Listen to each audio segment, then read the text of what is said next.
Assalamualaikum warahmatullahi wabarakatuh. Waalaikumsalam warahmatullahi wabarakatuh. Innal hamdalillah wassalatan wassalaman ala Rasulillah wa ala alihi wa sahbihi wa mawalah. Ashhadu an la ilaha illallah wahdahu la syarikalah wa ashhadu anna sayyidana Muhammadan abduhu wa rasuluhu la nabiyya ba'da. Allahumma salli ala sayyidina Muhammad wa ala alihi wa sahbihi wa barik wa sallim.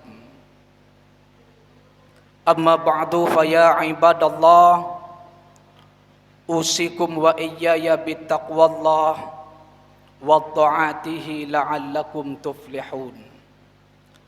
Qala Allah Ta'ala fil Qur'anil Karim, A'udzu billahi minasy syaithanir rajim. Bismillahirrahmanirrahim.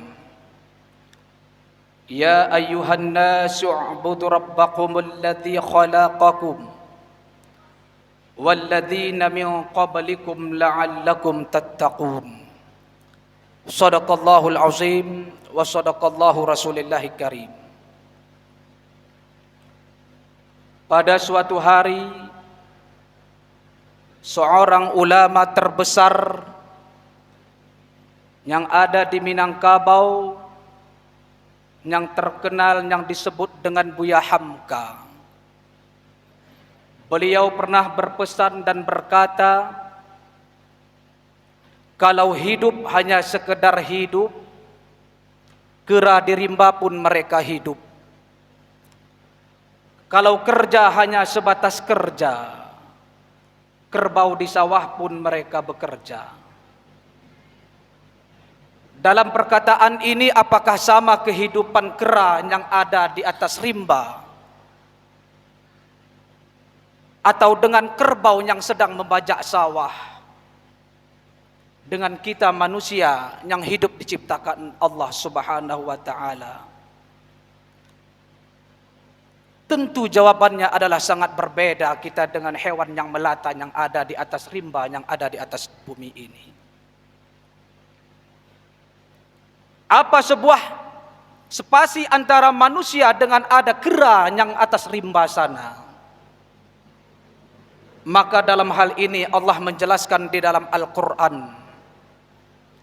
wa ma khalaqtul jinna wal insa illa liya'budun. Tidak pernah akan aku ciptakan jin dan manusia, kata Allah Subhanahu wa Ta'ala, illa liya'budun, terkecuali mereka untuk beribadah kepadaku. Kera di rimba mereka pun adalah makhluk Allah Subhanahu wa Ta'ala. Kerbau yang sedang membajak sawah pun adalah sama makhluk Allah. Yusabbihu lillahi ma fis samawati wa ma fil ard. Akan tetapi kita sebagai manusia yang diciptakan oleh Allah Subhanahu wa Ta'ala dengan adanya fikiran, tak lain dan tak bukan untuk melaksanakan ubudiyah kepada Allah Subhanahu wa Ta'ala. Ya ayuhan nasu ubudu rabbakumul ladzi khalaqakum.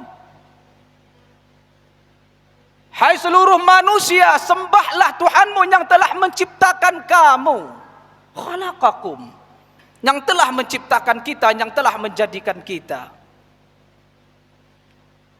Inilah sebuah spasi antara manusia dengan hewan-hewan yang melata yang ada di dalam dunia. Sangat kita bersyukur kepada Allah Subhanahu wa Ta'ala. Hadirin sedang pendengar Jumat yang dimuliakan Allah, kita masih diberikan oleh Allah kesempatan hidup. Kita masih diberikan Allah Subhanahu wa Ta'ala umur yang panjang. Dapat kita menarik nafas dan menghembuskan nafas kita kembali. Perlu kita sadari dan perlu kita ketahui, itu adalah atas kudrah dan iradahnya Allah Subhanahu wa Ta'ala. Salawat dan salam senantiasa kita hadiahkan pahalanya yaitu buat kepada junjungan alam, yakni Nabi besar Muhammad sallallahu alaihi wasallam. Khatamul anbiya nabiyuna Muhammad sallallahu alaihi wasallam la nabiyya ba'da. Penutup daripada segala nabi. La nabiyya ba'da, tidak ada nabi setelah daripada Nabi Muhammad sallallahu alaihi wasallam. Hadirin sedang pendengar Jumat yang dimuliakan Allah. Ada sebuah kisah di dalam kitab An-Nawadir karangan Al-Syekh Al-Imam Qalyubi, dijelaskan di dalam kitab An-Nawadir tersebut. Dihikayahkan di dalam kitab tersebut ada sebuah cerita antara Luqmanul Hakim dengan sang tuan gurunya. Pada suatu hari guru Luqmanul Hakim memanggil kepada Luqmanul Hakim, "Ya wahai Luqmanul Hakim, di sana ada seekor kambing. Ada seekor kambing ya wahai Luqmanul Hakim. Coba kambing itu kamu sembelih. Setelah kambing itu nanti kamu sembelih, kamu ambil organ tubuh daripada kambing.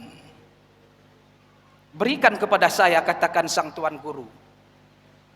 "Mana organ tubuh kambing tersebut yang paling buruk menurut pandanganmu?"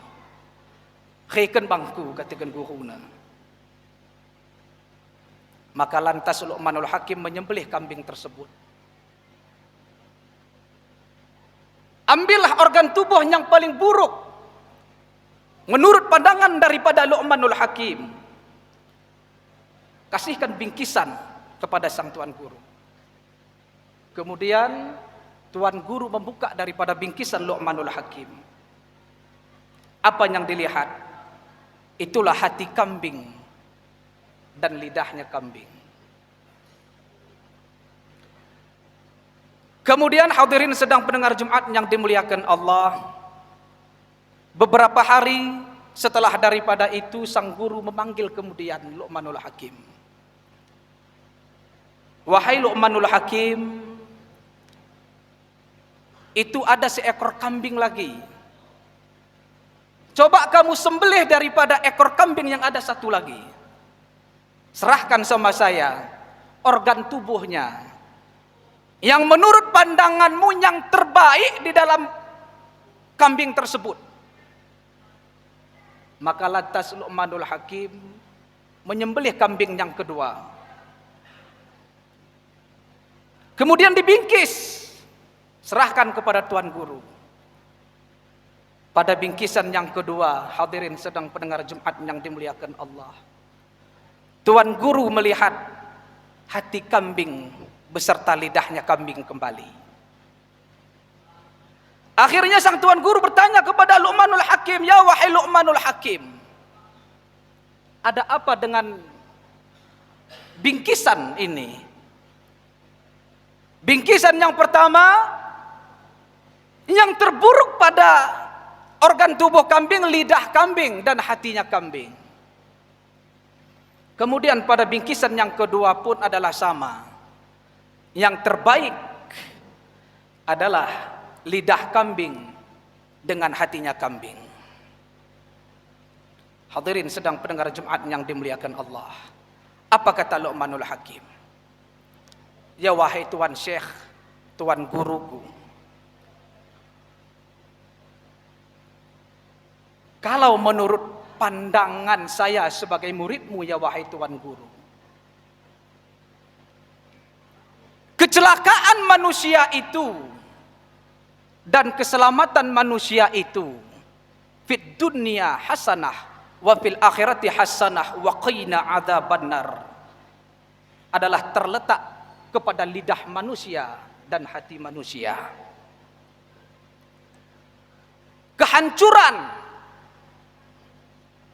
terletak kepada lidah kita dan terletak pula kepada hati kita." Maka jelas hadirin sedang pendengar Jumat yang dimuliakan Allah Subhanahu wa taala, man kana yu'minu billahi wa bil yaumil akhir falyaqul khairan aw liyasmut, kata Rasulullah sallallahu alaihi wasallam di dalam kitab Taisirul Khalaq. Berbicara dengan lidah, hadirin sedang pendengar Jumat yang dimuliakan Allah, memang lidah hendak bertulang. Lidah sangat mudah kita gunakan untuk berdusta, menfitnah orang lain, mencela orang lain, melakukan khibah kepada orang lain. Padahal sudah jelas di dalam kitab tasawuf Taisirul Khalaq dijelaskan baginda Muhammad, orang yang beriman kepada Allah Subhanahu wa taala, man kana yu'minu billah, barang siapa mereka kamu yang beriman kepada Allah, wa bil yaumil akhir, dan percaya engkau akan kepada hari kiamat, yaumul ba'ats, percaya kepada hari akhirat, falyakul khairan, maka hendaklah lidah itu kita gunakan berkata dengan baik-baik. Kalau seandainya tidak mampu lidah kita ini bercakap dengan baik-baik, falyakul khairan aw liyasmut, atau hendaklah lidah kita itu tidak mampu kita gunakan untuk berbicara yang baik, hendaklah mulut kita ini bungkam 1000 kali bahasa. Tidak usah banyak omong, tidak usah banyak cerita.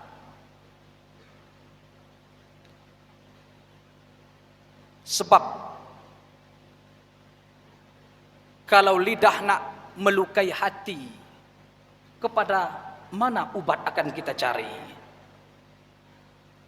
Banyak kita lihat hadirin sedang pendengar Jumat yang dimuliakan Allah, gara-gara lidah hancur berantakan di mana-mana. Kemudian yang kedua berbicara tentang masalah hati.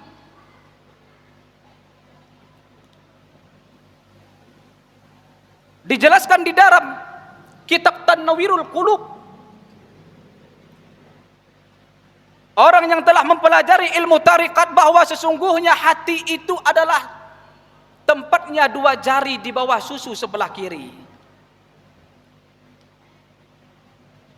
yang mana di dalam hati tersebut ada terdapat beberapa sifat anjing maknawiyah yang terdalam hati kita.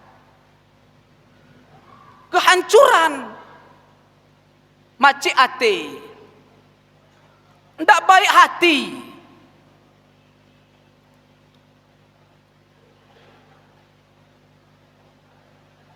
dua jari di bawah susu sebelah kiri. Di dalam kitab Tanwirul Qulub dijelaskan bahwa sesungguhnya martabat hati itu ada 4. Ada disebut dengan martabat as-sudur, al-qulab,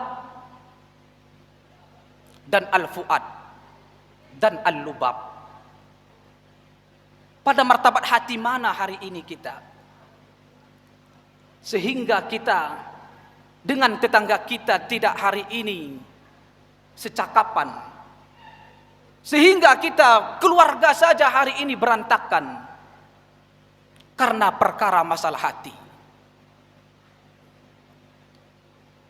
Ketahuilah hadirin sedang pendengar Jumat yang dimuliakan Allah Subhanahu wa taala, al-yauma la yunfa'u malun wala banun illa man atallaha biqalbin salim.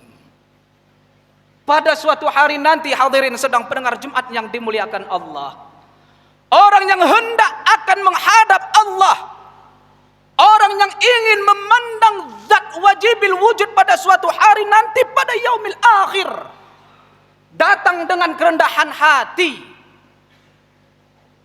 Al-yauma la yanfa'u mal, pada suatu hari nanti hartamu tidak akan berguna lagi, anakmu tidak akan berguna lagi, illa man atallah biqalbin salim, terkecuali orang-orang yang datang kepada Allah pada hari itu dengan hati yang selamat, hati yang suci, hati yang bersih, yang dapat menjaga hati kita pada hari ini daripada sifat-sifat anjing maknawiyah. Hadirin sedang pendengar Jumat yang dimuliakan Allah Subhanahu wa taala. Mungkin Inilah sebuah hikayah yang ada di dalam kitab An-Nawadir tersebut. Mudah-mudahan pada tahun 2025 ini seluruhnya kita yang ada di dalam masjid ini, seluruhnya yang ada kita diberikan oleh Allah Subhanahu wa taala kehidupan, dapat menjaga lidah kita dan dapat menjaga hati kita. Alhamdulillah. Alhamdulillahi Rabbil Alamin. Wassalatu wassalamu ala asrafil anbiya'i wal mursalin wa ala alihi wa sahbihi rasulillahi ajma'in. Ashhadu an la ilaha illallah al-halikul haqqul mubin wa ashhadu anna as-sadiqul wa'dul amin. Allahumma salli ala sayyidina Muhammad wa ala alihi wa sahbihi wa barik wa sallim. Ayyuhal hadirun rahimakumullah. Ya ayyuhan nas, ittaqullaha haqqa tuqatih wa la tamutunna illa wa antum muslimun.